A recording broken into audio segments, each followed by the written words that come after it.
চিত্রাগঞ্জের পক্ষ থেকে স্বাগত জানিয়ে আজকে আবার একটি আমাদের কাছে নতুন রেসিপি নিয়ে হাজির হয়েছি। আপনাদের আজকে আমি রান্না করে দেখাবো পটল চিংড়ি। আমি আবার একটি রেসিপি নিয়ে হাজির হয়েছি। আপনাদের আজকে আমি রান্না করে দেখাবো পটল চিংড়ি। দেখতে পাচ্ছেন এই যে পটল কেটে নিয়েছি, আলু পরিমাণ মতো, আর এই যে চিংড়ি মাছ নিয়েছি পরিমাণ মতো। এগুলো দিয়ে আজকে আপনাদের পটল চিংড়ি রান্না করে দেখাবো। আগে থেকেই কড়াটা গ্যাসে বসিয়ে রেখেছিলাম, তেলও দিয়েছিলাম। তেলটা গরম হয়ে গেছে। কেটে রাখা পটলগুলো দিয়ে দেবো।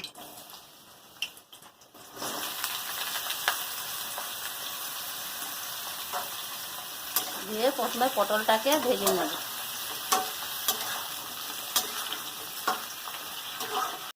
দেখতে পাচ্ছেন পটলটা ভাজা হয়েছে। এবার পরিমাণ মতো লবণ দিয়ে দিচ্ছি।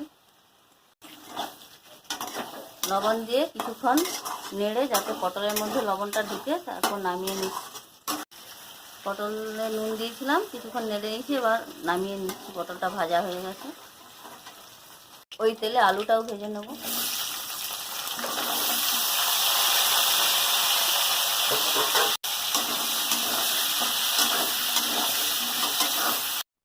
আলুটা ভাজা হয়ে গেছে, নামিয়ে নিচ্ছি।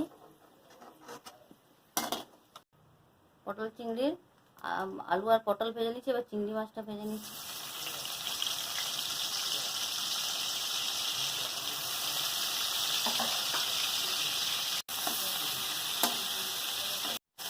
চিংড়ি মাছটা ভাজা হয়ে গেছে, এবার নামিয়ে নিলাম।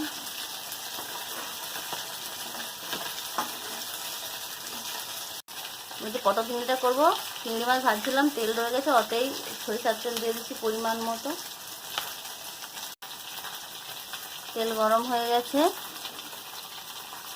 ফোড়নে একটা লঙ্কা, তেজপাতা,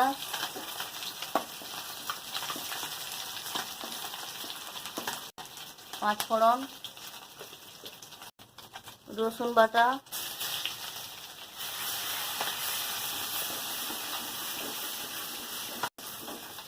পরিমাণ মতো পেঁয়াজ,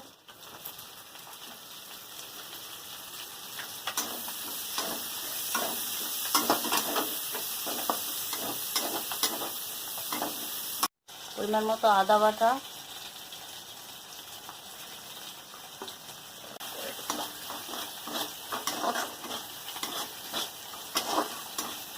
পরিমাণ মতো জিরা গুঁড়ো 1 চামচ, পরিমাণ মতো ধনে গুঁড়ো 1 চামচ দিয়ে ভালো করে মশলাটা কষাবো।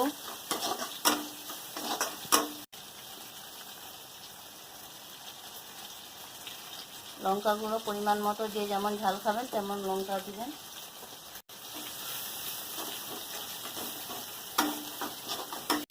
পরিমাণ মতো হলুদ গুঁড়ো, কেটে রাখা একটা টমেটো,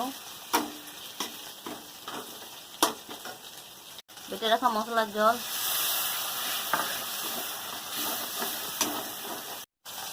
পটল আলুটা আমার কষানো হয়ে গেছে। একটু গরম মশলা গুঁড়ো দেবো।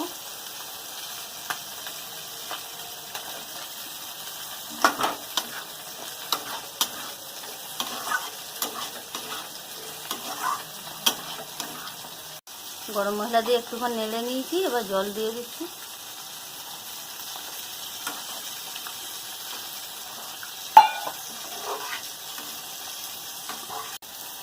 আমার সবজিগুলো যে ভেজে নিয়েছিলাম প্রায় সেদ্ধ হয়ে গেছে। এবার অল্প করে জল দিয়েছি, আর একটু সেদ্ধ হয়ে গেলে সবজিটা আমার আলু পটলের চিংড়িটা রান্না হয়ে যাবে। জল দিয়েছি, একটু সেদ্ধ হয়ে যাক। সবজিগুলো সব সেদ্ধ হয়ে গেছে। এবার ভেজে রাখা চিংড়ি মাছগুলো দিয়ে দেবো।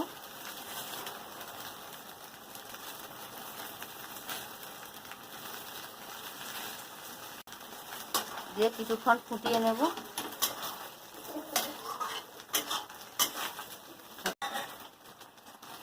বেটে রাখা পোস্ত,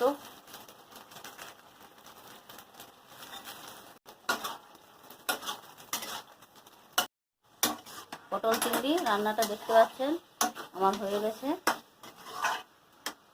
এরকম পটল চিংড়ি আপনারা রান্না করে খেয়ে দেখবেন, পুরো অনুষ্ঠান বাড়ির মতো লাগে খেতে, খুব সুন্দর টেস্টি হয়। আমি এখানে আমার পটল চিংড়ি রান্নাটা শেষ করলাম।